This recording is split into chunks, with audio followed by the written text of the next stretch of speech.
туғандар, урматтуу достор.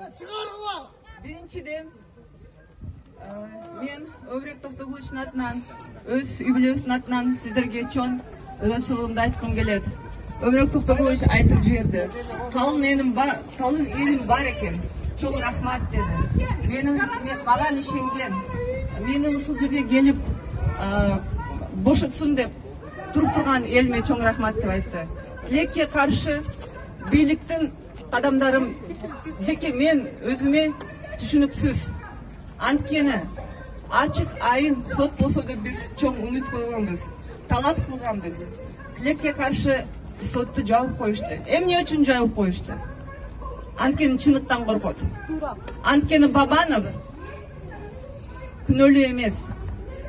Бабановго күнөө болсо баарыбызды киргизмек. Бардык журналистти кирмек. Бабановдун эч кандай күнөөсү жок.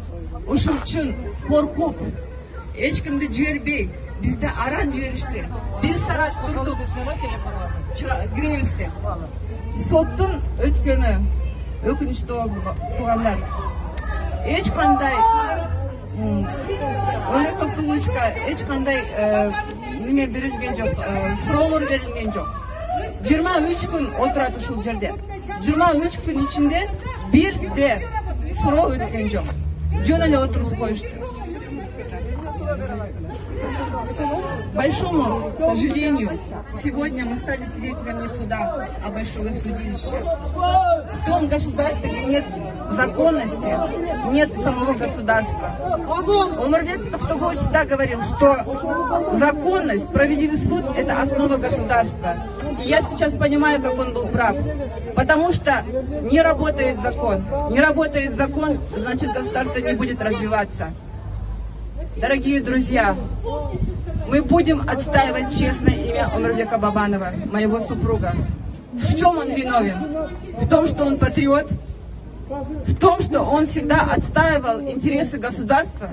Это был единственный пример, который честно, смело вышел, поставил вопросы Кумтора и отстаивал интересы государства ради того, чтобы вопрос Кумтора был очень справедлив по отношению к нам, к кыргызскому государству.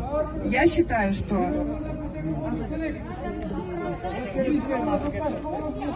считаю, что это беззаконие.